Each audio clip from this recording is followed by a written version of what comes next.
हाय नमस्कार dear students.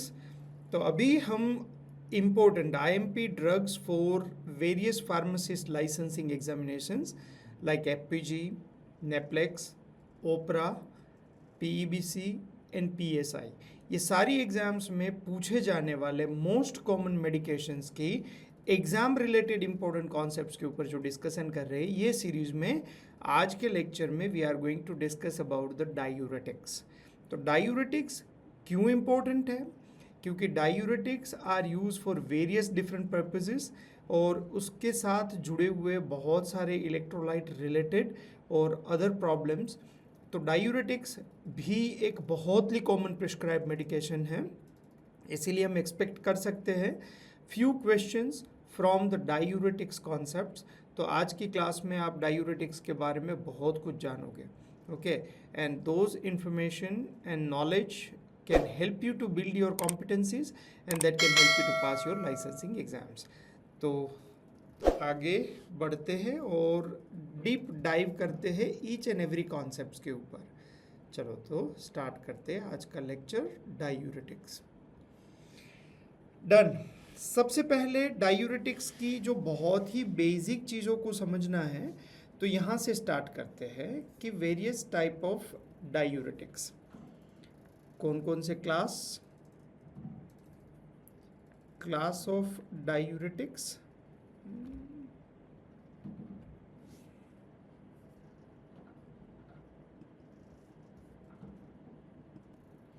Okay, तो diuretics की शुरुआत करते हैं। We are starting from the class notes का जो पहला पार्ट है वो what are the different class of diuretics.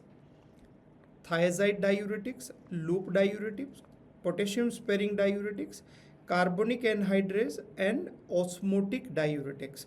ये हर एक डायूरेटिक्स का अपना अपना पर्पस है और आज तक मान लीजिए कि बहुत सारे स्टूडेंट्स ऐसे हैं जो बहुत बेसिक लेवल से ये समझते हैं कि diuretics are use for hypertension reduction. तो हाइपरटेंशन के लिए अगर आप बहुत ही ब्रॉड स्पेक्ट्रम बनाना चाहते हो तो thiazide diuretics use for hypertension, ये हाइपरटेंशन के लिए ही मेनली यूज होने वाला ड्रग्स है। लूप डायूरेटिक्स खास करके एडिमेटस कंडीशन, जहाँ पे शरीर में पानी बहुत ज़्यादा भर जाता है तो एडिमा को कंट्रोल करने के लिए लूप डायूरेटिक्स यूज होते हैं, हाइपरटेंशन के लिए नहीं होते। तो एडिमेटस कंडीशन की सबसे बड़ी कंडीशन कौन सी है? तो हार्ट फेल्योर। लूप डायूरेटिक्स का मेन रोल है वो हार्ट फेल्योर के टूवर्ड्स है, क्योंकि हार्ट फेल्योर के पेशेंट में वाटर एक्यूमुलेट होना स्टार्ट हो जाता है। दूसरे लिवर सिरोसिस के पेशेंट में भी ये प्रॉब्लम हो सकती है।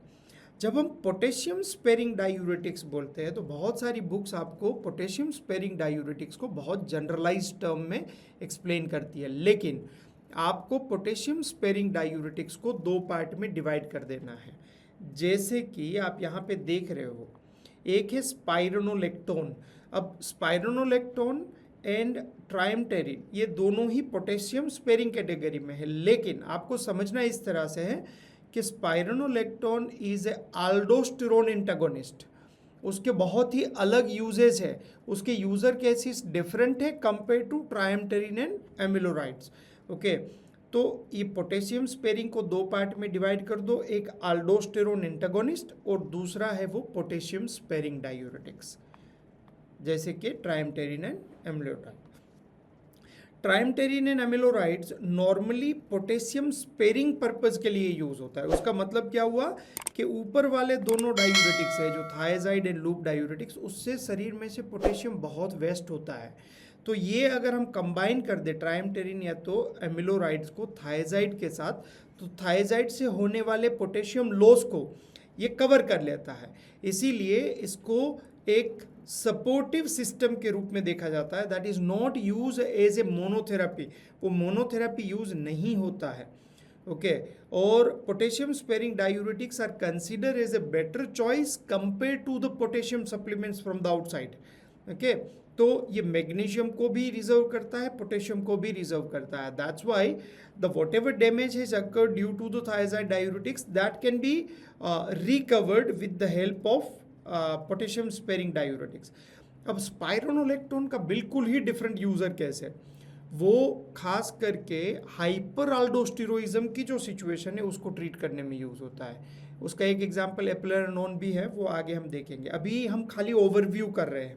ओके, कार्बोनिक एनहाइड्रेज, जो कार्बोनिक एनहाइड्रेज में एसिटाजोलामाइड्स एंड डोरजोलामाइड, ये एक बहुत ही ब्रॉड स्पेक्ट्रम यूज वाली मेडिकेशंस है। एज ए डायूरेटिक्स उसका बहुत कम रोल है, लेकिन उसके मेन 3 यूजर केस है जो बहुत ही यूनिक और अलग टाइप के हैं।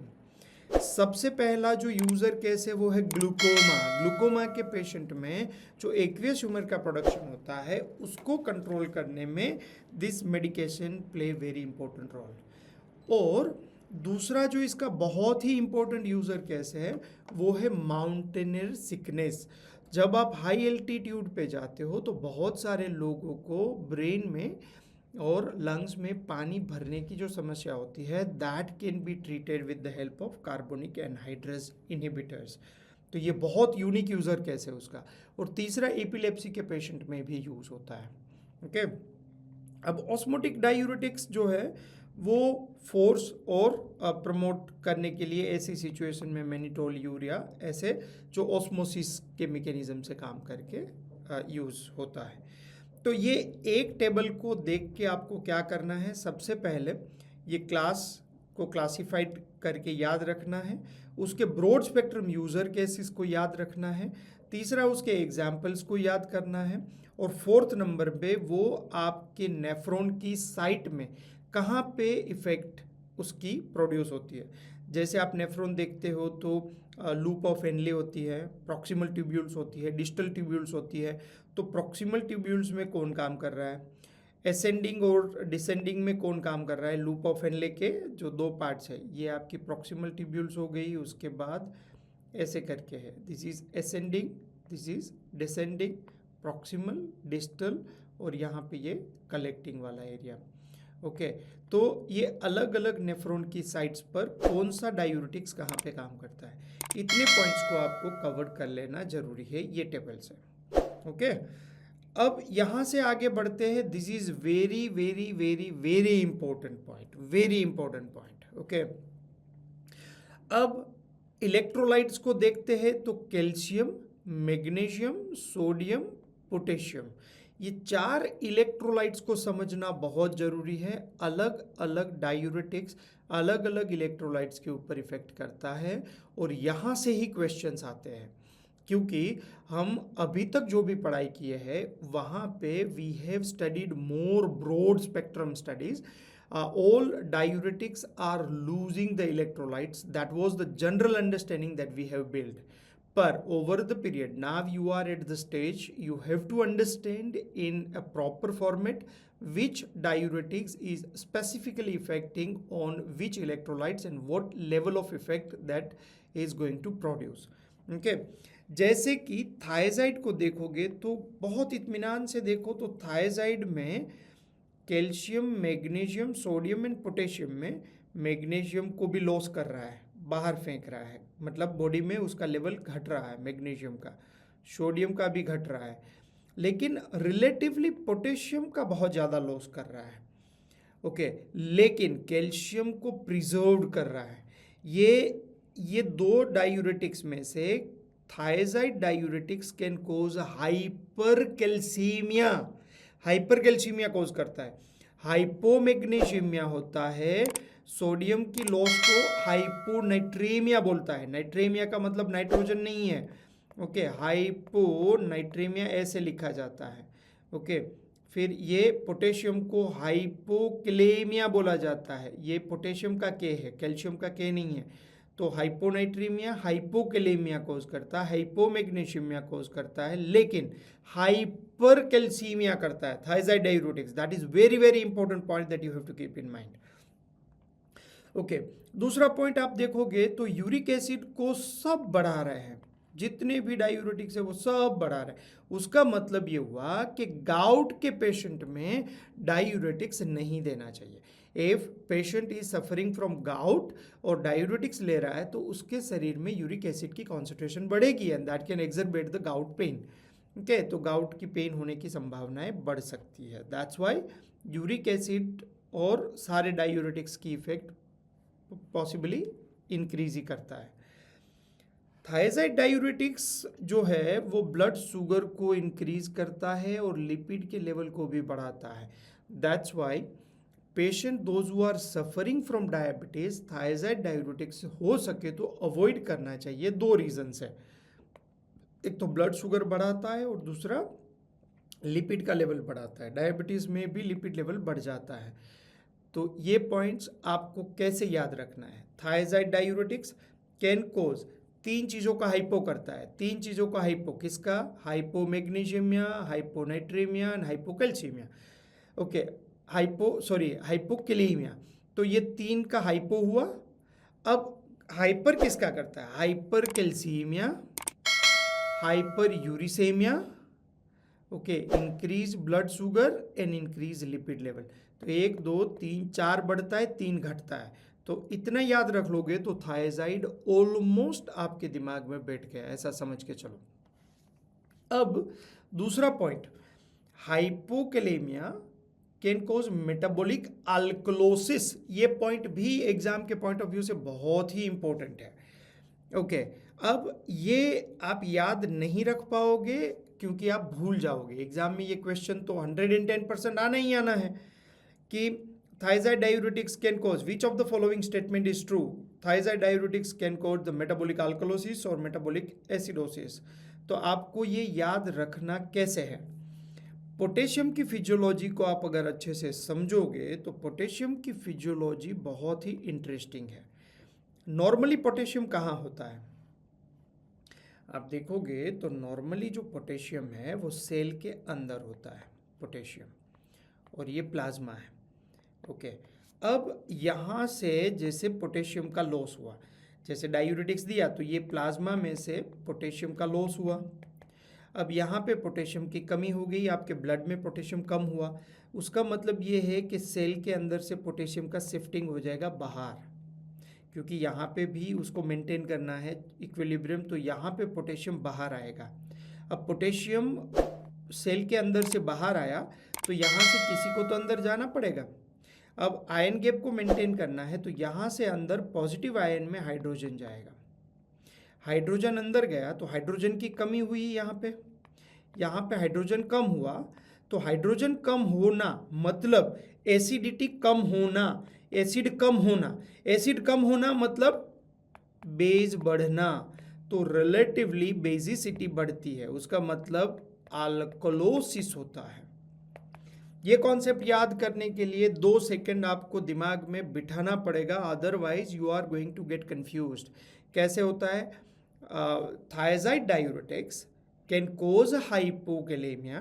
Due to hypokalemia, potassium shifting from intracellular to extracellular, and due to that transitions, the potassium level, hydrogen level is deplete, and that can cause the metabolic alkalosis. Does that make sense? Okay. तो thiazide diuretics almost clear है आपके दिमाग में, almost clear है। Is the similar way क्योंकि loop diuretics are also decreasing the potassium level and the same mechanism that can cause the metabolic alkalosis. तो ये concept भी आपकी समझ में आ गया। अब लूप डायूरेटिक्स को क्लोजली देखोगे तो वो ज़्यादातर कैल्शियम और सोडियम का लॉस करता है। कैल्शियम और सोडियम का लॉस करता है, तो कैल्शियम एंड सोडियम बड़े इलेक्ट्रोलाइट्स हैं, मतलब ज़्यादा क्वांटिटी वाले इलेक्ट्रोलाइट्स हैं, तो उसके साथ में पानी भी बाहर ज़्यादा निकलेगा। ओके, तो ये loop diuretics is considered as the strongest diuretics. अब स्ट्रॉन्गेस्ट डायूरेटिक्स का मतलब हुआ कि शरीर में से पानी को बाहर ज़्यादा फेंकने की क्षमता रखता है, उसकी कैपेबिलिटी बहुत ज़्यादा है। That means loop diuretics are consider for the edematous condition, और जब फ्लूइड ओवरलोड है उसको ट्रीट करने के लिए loop diuretics are the best choice compare to thiazide diuretics. ये पॉइंट याद रखना है। लेकिन loop diuretics are losing pretty much all the electrolytes, calcium, magnesium, sodium, potassium, सब को घटाता है, यूरिक एसिड को बढ़ाता है। ओके, तो ये पॉइंट को याद रखना भी बहुत इजी है। ये उसकी लाइन ऑफ एक्शन कहाँ पे? लूप ऑफ हेनले में ही काम करता है, एसेंडिंग कॉलम में।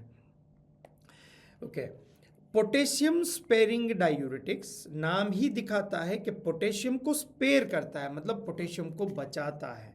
ओके, तो potassium sparing diuretics are increasing the potassium level.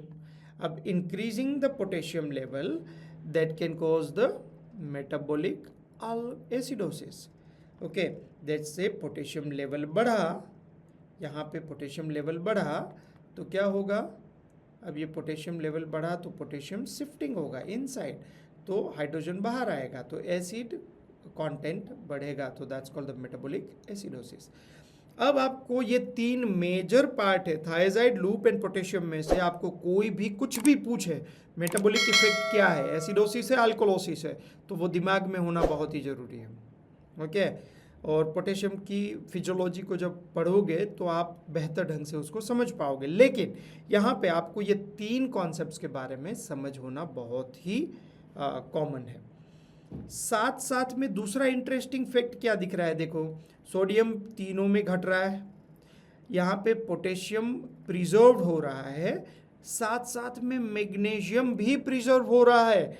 तो ये जो मैग्नीशियम का लॉस है और पोटेशियम का लॉस है, अब आप थायजाइड और पोटेशियम स्पेरिंग को क्लोजली देखो, थायजाइड से मैग्नीशियम का लॉस हो रहा है, पोटेशियम का लॉस हो रहा है।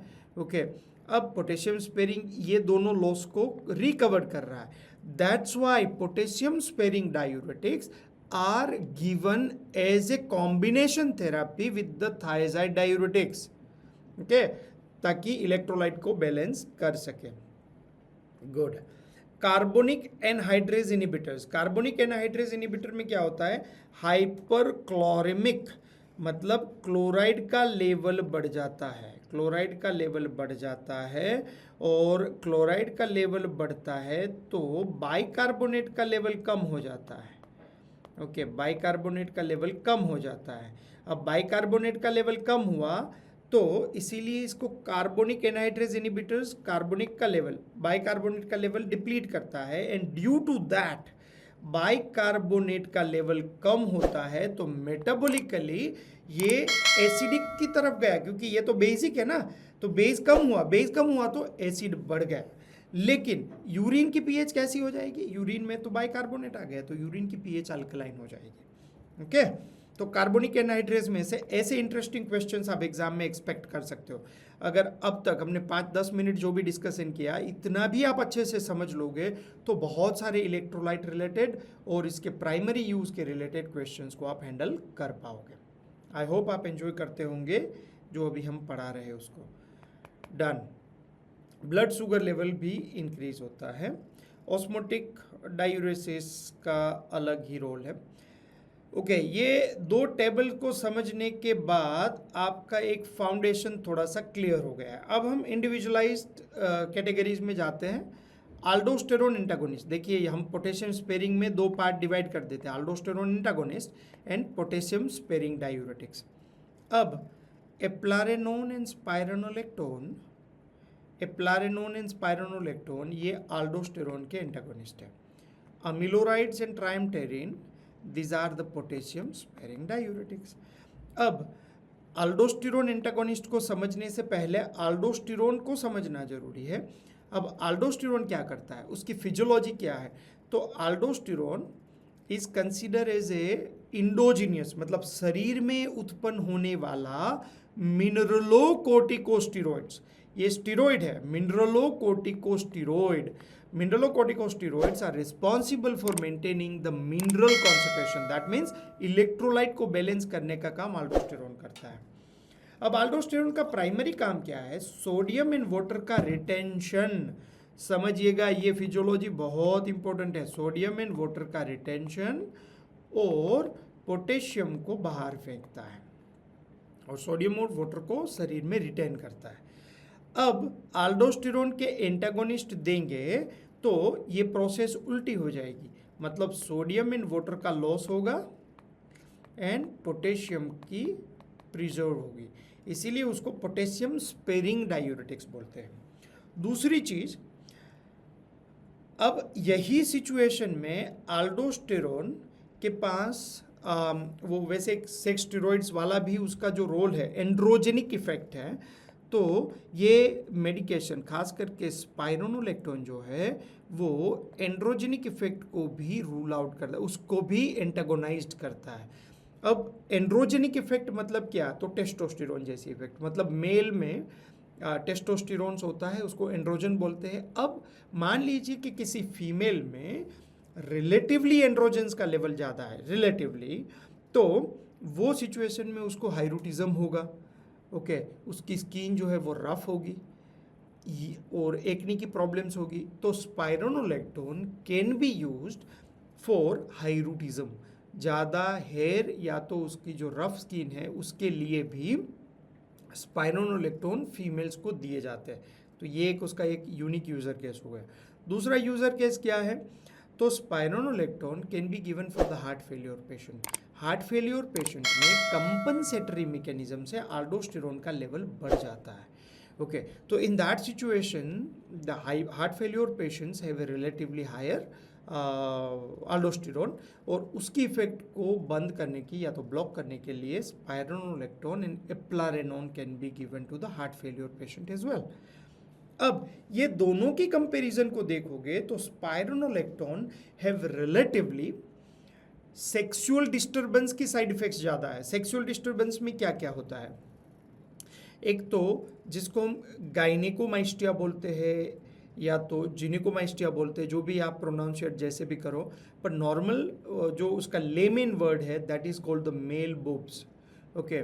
मतलब कि जो मेल की जो चेस्ट का जो एरिया है वहाँ पे ओवर स्टिम्युलेशन होके वहाँ पे ये सेल्स का ओवर ग्रोथ होता है, that is the gynecomastia, that is the most important side effect associated with the spironolactone. अगर फीमेल है तो फीमेल में मेंस्ट्रुअल डिस्टर्ब होना, that is the side effect. Third अगर देखोगे तो लिबिडो डिक्रीज होना, सेक्सुअल ड्राइव कम होना, this kind of side effects are associated with the anti androgenic medications.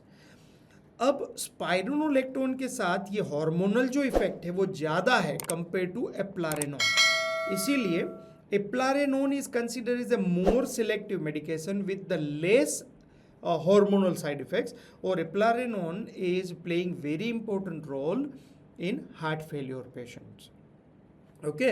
तो ये points आपके लिए ये comparison के point of view से बहुत important है। Amilorides and triamterins are normally used for combination with the thiazide diuretics, okay। चलो, eplarinon and spironolactone antagonize the aldosterone, और amilorides and triamterene block the sodium channel, sodium channel को block करता है तो उसका रीअब्जॉर्प्शन नहीं होगा, तो सोडियम एंड वाटर का जो वेस्ट है वो बढ़ जाएगा और पोटेशियम को प्रिजर्व करेगा।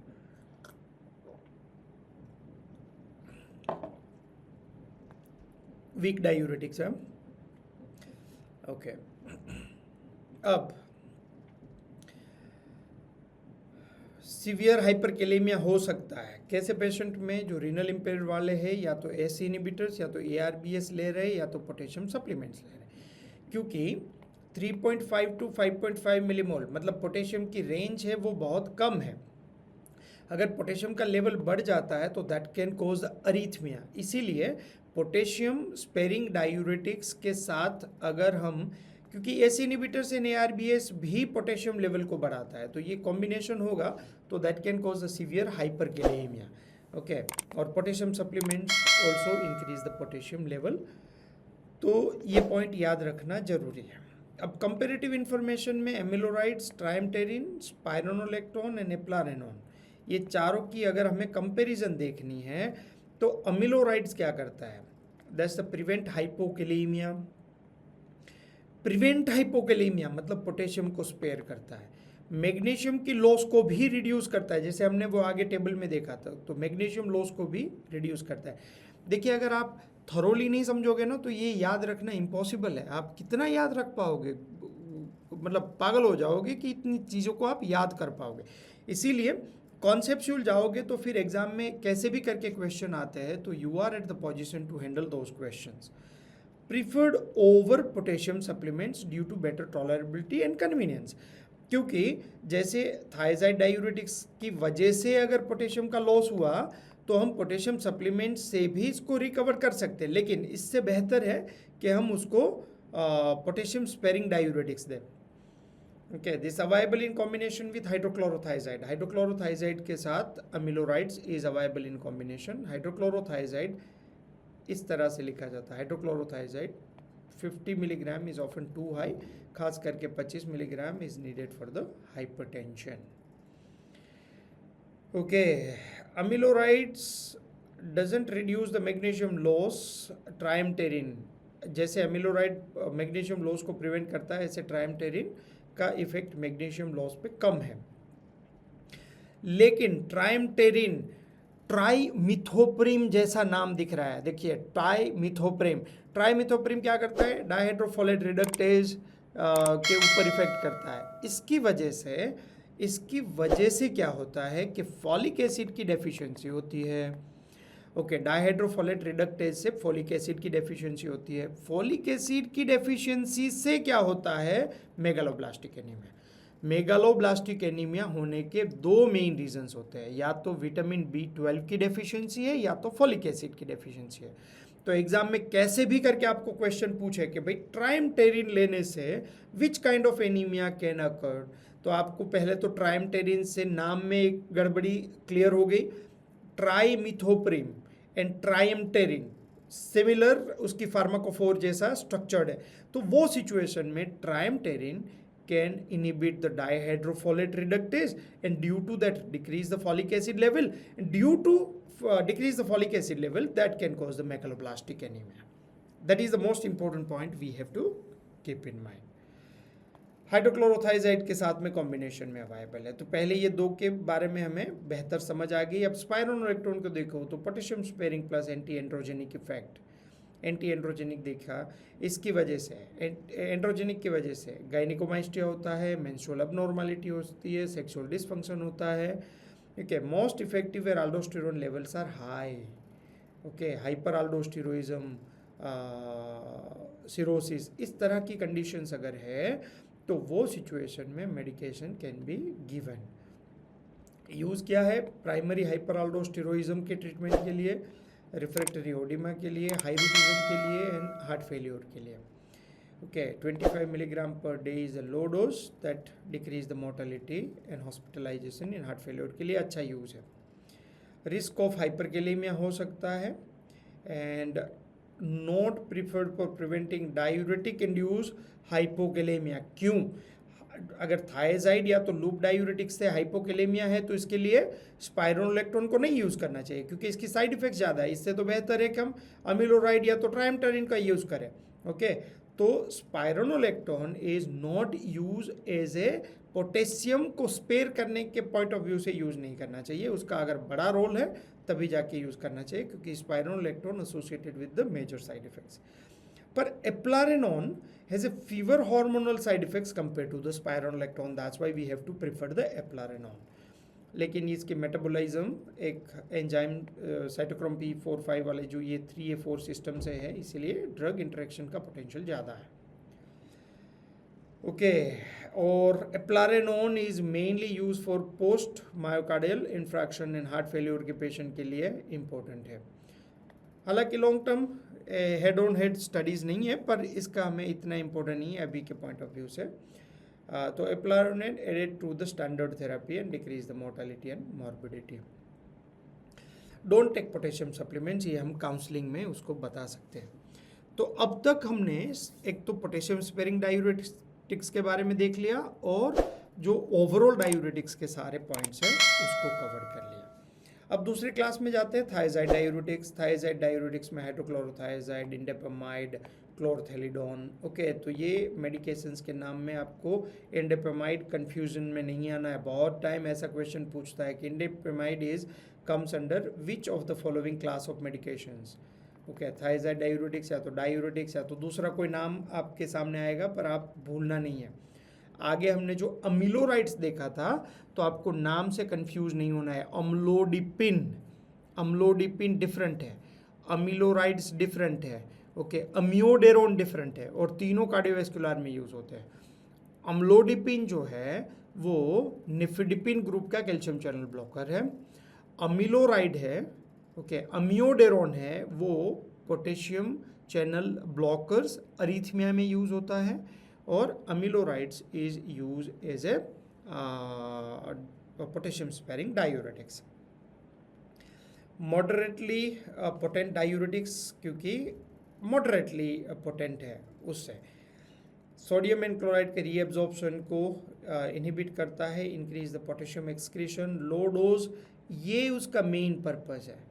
जो thiazide as a antihypertensive use होने का जो बहुत बड़ा रीज़न है वो लो डोज में वेजोडाइलेटर है। तो डायूरेटिक इफेक्ट की वजह से वो एंटी हाइपरटेंसिव का बड़ा रोल नहीं है, लो डोज में that is use as a vasodilator, and that's why thiazide diuretics is use. Mild to moderate hypertension के लिए यूज़ होता है, एडिमा के लिए यूज़ हो सकता है। Nephrogenic diabetes insipidus, nephrogenic diabetes insipidus में क्या होता है, एंटी डायूरेटिक हार्मोन की इफेक्ट जो है वो किडनी के ऊपर नहीं होती है। उसका मतलब ये है कि एक्सेसिव वाटर का लॉस होता है, जो डाइल्यूटेड फ्लूइड का लॉस होता है। अब थायजाइड डायूरेटिक्स देंगे तो वो वाटर लॉस को मिनिमाइज करेगा। एन्यूरिया, यूरिन बिल्कुल नहीं निकल रहा है तो नहीं देना चाहिए, सीवियर रीनल इम्पेयरमेंट में नहीं देना चाहिए। एडिसन डिजीज़, एडिसन डिजीज़ मतलब क्या, तो अल्डोस्टेरोन का लेवल बहुत ही कम है, तो एडिसन डिजीज़ इज एड्रिनल की प्रॉब्लम हो सकती है या तो पिट्यूटरी की भी प्रॉब्लम हो सकती है, लेकिन उसको हाइपो अल्डोस्टेरोइज्म,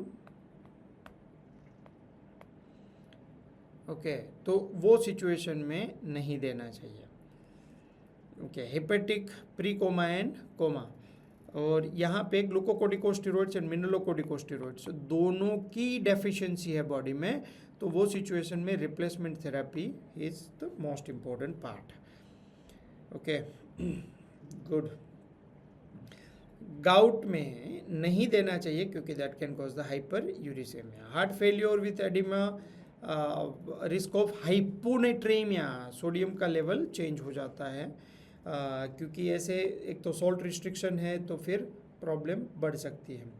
पोटेशियम लोवरिंग ड्रग्स के साथ में अगर लेंगे तो सीवियर हाइपोकेलेमिया होगा।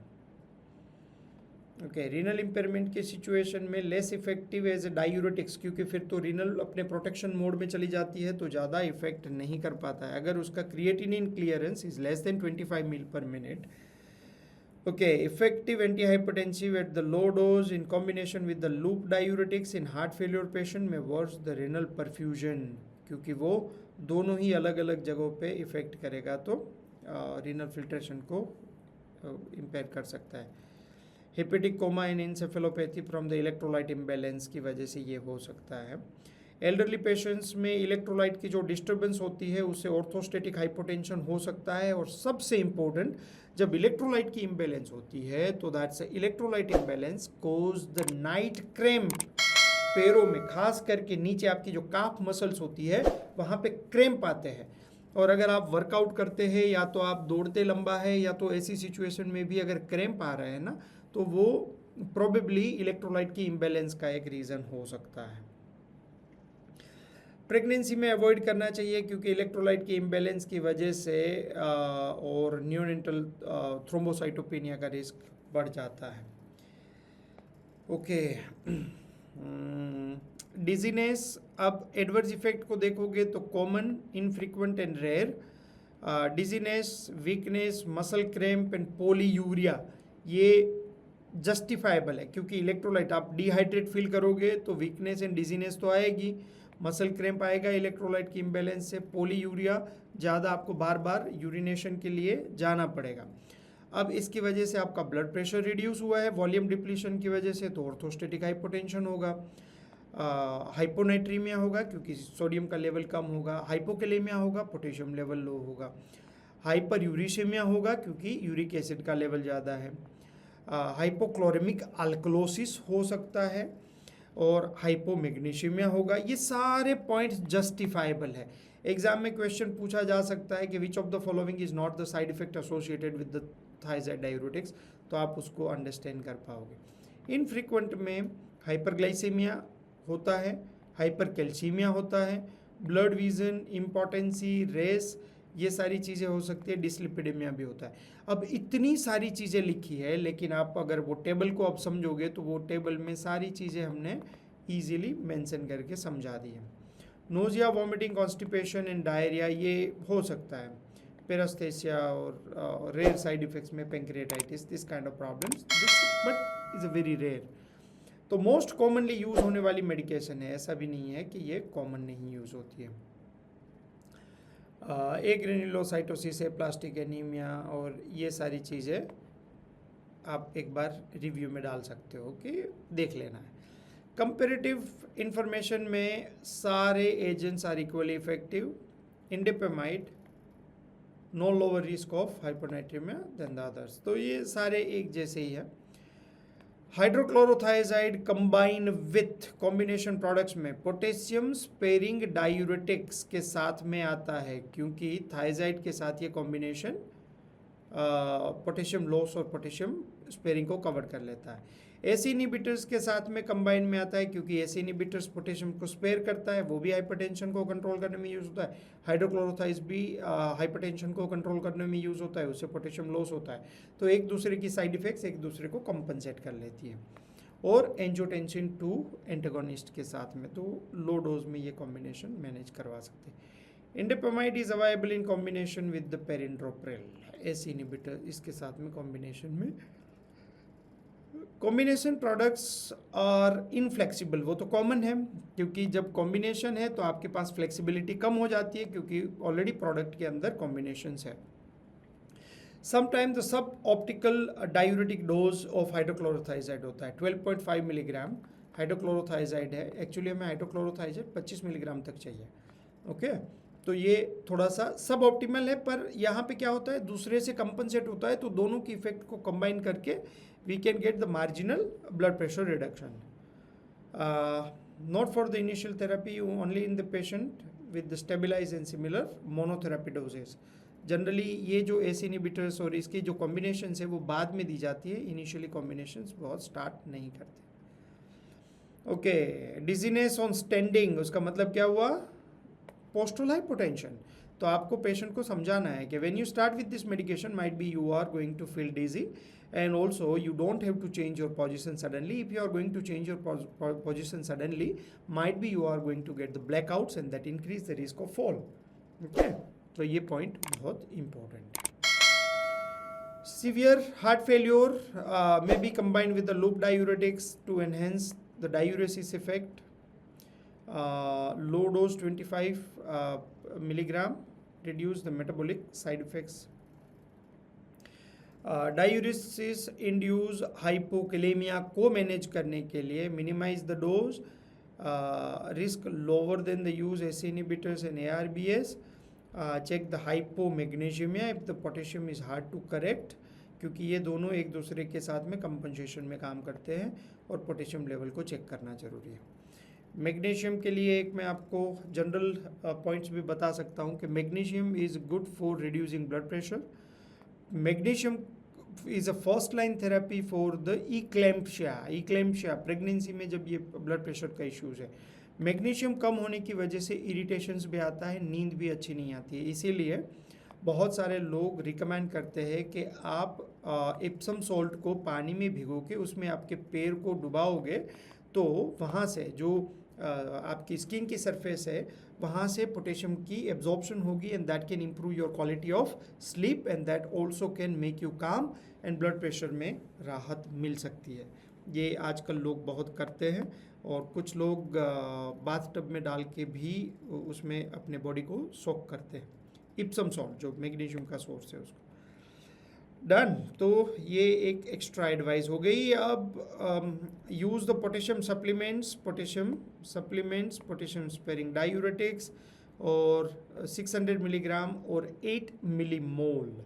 ओके, पोटेशियम की मिलीग्राम, और ये कैलकुलेशन करना आना चाहिए आपको, किस तरह से उसको हम कैलकुलेट करते हैं, क्योंकि मिलीमोल एंड मिलीग्राम की कैलकुलेशन करने के लिए आपको इसका मॉलिक्यूलर वेट एंड पोटेशियम का एटॉमिक वेट पता होना ज़रूरी है।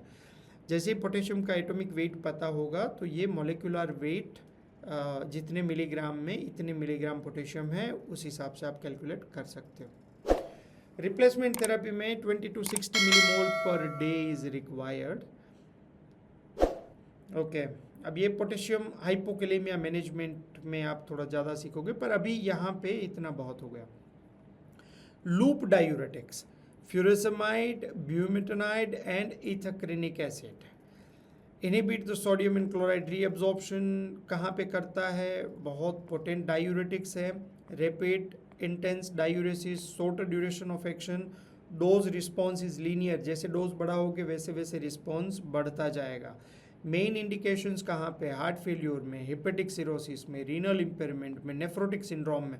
ये सारी सिचुएशंस किसकी है? एडिमा की। Okay, contraindications, allergic patient specific to, जो पेशेंट को एलर्जी है ऐसे पेशेंट में नहीं देना चाहिए, क्योंकि यहाँ पे सल्फा एलर्जी वाले पेशेंट के साथ में लूप डायूरेटिक्स खास करके आप फ्यूरेसमाइड नहीं देना चाहिए। That is very important. Severe sodium and fluid depletion, anuria में नहीं देना चाहिए। एन यूरिया मतलब यूरिन पास नहीं होता है, टोटल यूरिन आउटपुट ऑलमोस्ट बंद हो चुका है। प्रोस्टेटिक ऑब्स्ट्रक्शन में नहीं देना चाहिए। प्रोस्टेटिक ऑब्स्ट्रक्शन का मतलब क्या हुआ कि आपकी ये आपके नेफ्रॉन से जो यूरिन फिल्टर होके आ गया, आपकी ये ब्लैडर है, अब ये ब्लैडर में यहाँ पे यूरिन भरा है, यहाँ से आपकी यूरेथ्रा है, यूरेथ्रा। अब ये मेल में यूरेथ्रा के ऊपर यहाँ पे प्रोस्टेट है। अगर प्रोस्टेट ऑब्स्ट्रक्शन है तो क्या होगा? वो आपकी यूरेथ्रा को दबाएगा, क्योंकि ऊपर ब्लैडर है, ब्लैडर के नीचे से यूरेथ्रा जा रही है और यहाँ से ये यूरिन को पास करती है। अब मान लो कि यहाँ पे इसको दबा रहा है और हम डायूरेसिस देंगे तो यहाँ पे यूरिन तो ज़्यादा आएगा, लेकिन वो प्रेशर करेगा, प्रेशर एक्सर्ट नहीं कर पाएगा, बाहर नहीं निकल पाएगा, तो वो ब्लैडर को और धीरे धीरे करके आपके नेफ्रॉन के ऊपर प्रेशर बढ़ेगा and that can damage the nephron. तो ये पॉइंट आपको समझना जरूरी है कि ऑब्स्ट्रक्शन है तो नहीं दे सकते। दूसरा, गाउट में नहीं दे सकते। Ototoxicity is the side effect. Ototoxicity and nephrotoxicity, जो टिनिटस और ईयर रिंगिंग के जो प्रॉब्लम्स है वो लूप डायूरेटिक्स के साथ एसोसिएट है। ओके, पोटेशियम लोवरिंग ड्रग्स के साथ में अगर कंबाइन करोगे तो that can cause the severe hypokalaemia. Higher dose required renal impairment में, monitor electrolytes and creatinine, that is important. Hepatic impairment, hepatic impairment वाले पेशेंट में हेपेटिक इंसेफेलोपैथी हो सकती है इलेक्ट्रोलाइट इम्बैलेंस की वजह से। इंसेफेलोपैथी में जनरली एमोनिया का लेवल बढ़ता है और ब्रेन के ऊपर एक अलग सा ही बिहेव होना स्टार्ट हो जाता है। हेपेटिक इंसेफेलोपैथी के पेशेंट को अगर आप देखोगे तो they are behaving like insane behave करते हैं, जैसे किसी को स्किज़ोफ्रेनिया है या तो साइकेट्रिक डिसऑर्डर्स है, दैट काइंड ऑफ बिहेवियर होता है। उसमें एमोनिया का लेवल बढ़ जाता है और लेक्टुलोज दिया जाता है। लेक्टुलोज से क्या होता है? एमोनिया का रीअब्जॉर्प्शन नहीं होने देता है, वो इंटेस्टाइन में ही उसको एब्जॉर्ब करते रहता है and decrease the level of ammonia. Elderly patients में increase the risk of hypokalaemia and orthostatic hypotension, self explanatory, उसमें कुछ ज़्यादा समझाने की जरूरत नहीं। चिल्ड्रन में furosemide is most used, limited data of ethacrynic acid and bumetanide का डेटा उतना नहीं है। फ्यूरेसेमाइड वैसे भी बहुत कॉमनली यूज होता है, 20 मिलीग्राम एंड 40 मिलीग्राम की टेबलेट्स आती है, दिन में वंस डेली दिया जाता है, वो आगे आएगा आई थिंक। इलेक्ट्रोलाइट डिस्टर्बेंस और इसकी वजह से नहीं देते हैं। Okay, unlike the lactation suppression. Adverse effect देखोगे तो common, infrequent and rare, hyponatraemia, hypokalaemia, hypomagnesaemia, dehydration, hyperuricaemia, gout, dizziness, orthostatic hypotension, syncope का मतलब ब्लैकआउट्स हो जाना। तो बहुत ही सिंपल और सेल्फ एक्सप्लेनेटरी है। इनफ्रीक्वेंट में डिसलिपिडेमिया हो सकता है, increase the creatinine level, hypocalcaemia हो सकता है, रेस हो सकती है। रेयर में टिनिटस, वर्टिगो एंड डेफनेस, ये ईयर के रिलेटेड साइड इफेक्ट्स है। ओके, वर्टिगो भी ईयर के रिलेटेड है, टिनिटस भी ईयर के रिलेटेड है। रेयर में पेंक्रेटाइटिस, जॉन्डिस वाला पॉइंट्स, एग्रेन्यूलोसाइटोसिस, ये पॉइंट्स आपको थायजाइड में भी था रेयर में। Okay, furosemide, only loop diuretics available in oral and IV form. Bumetanide, alternative to furosemide की जो एलर्जी है तो क्रॉस सेंसिटिविटी पॉसिबल है। Ethacrynic acid use if allergic to both furosemide and bumetanide दोनों की एलर्जी है तो एक ही ऑप्शन है आपके पास, कौन सा? Ethacrynic acid. लेकिन ethacrynic acid has a higher ototoxicity, तो क्वेश्चन यहाँ से बन सकता है एग्जाम का, okay, increase the risk of ototoxicity and cross reactivity bumetanide and furosemide में है, और खास करके ये कौन सी मोइटी वाले हैं? सल्फा ड्रग है ये, सल्फा। तो सल्फा एलर्जी वाले पेशेंट में ये एलर्जी आने की संभावनाएं होती है। ओके, काउंसलिंग पॉइंट्स में टेक वंस डेली और प्रिफरेबली मॉर्निंग में लेना है, क्योंकि अगर आप रात को लोगे और फिर पूरी रात आपको टॉयलेट में ही जाते रहना पड़ेगा तो नींद नहीं आएगी अच्छे से। आप सो रहे हो और सडनली आप जागोगे और जाओगे तो आपको पोस्टल हाइपोटेंशन की रिस्क भी रहेगी। इसीलिए this is normally takes once daily and preferred in the morning. अगर 2 डोज देना है तो दूसरा डोज दोपहर को ले लीजिए, ट्वाइस डेली देना ही पड़ता है तो 5-6 बजे से पहले ले लेना चाहिए। डिजीनेस ऑन स्टैंडिंग, इसके ऊपर भी समझाना जरूरी है, पोस्टल हाइपोटेंशन के ऊपर। रोल इन हाइपरटेंशन नहीं है उतना, क्योंकि ये मेनली थायराइड डायूरेटिक्स को हम हाइपरटेंशन में यूज़ करते हैं। हार्ट फेल्यूर में start with the low dose और क्लिनिकल रिस्पॉन्स के साथ में चेंज करते रहना है। Use the lowest effective maintenance dose combined with ACE inhibitors. Hypotension reduce the diuresis first. Once daily twice daily है तो उसको एडजस्ट करना ज़रूरी है। वेट एंड इलेक्ट्रोलाइट को मॉनिटर करना ज़रूरी है, क्योंकि आपका अगर डिहाइड्रेटेड कंडीशन में रहोगे तो वेट लॉस होगा, और वहाँ से हमें पता चल जाता है। हाइपोकैलेमिया के रिस्क को रिड्यूस करने के लिए एसी इनहिबिटर्स या तो ARBs को देना जरूरी है। ओके, तो thyroid diuretics, loop diuretics and potassium sparing diuretics के जितने भी की इंपॉर्टेंट पॉइंट्स थे वो सारे पॉइंट्स हमने यहाँ पे डिस्कस कर लिए। आई होप कि आपको ये अच्छे से समझ में आया होगा, एंड अगर आपको कोई क्वेश्चन है तो you are most welcome to ask in a chat box.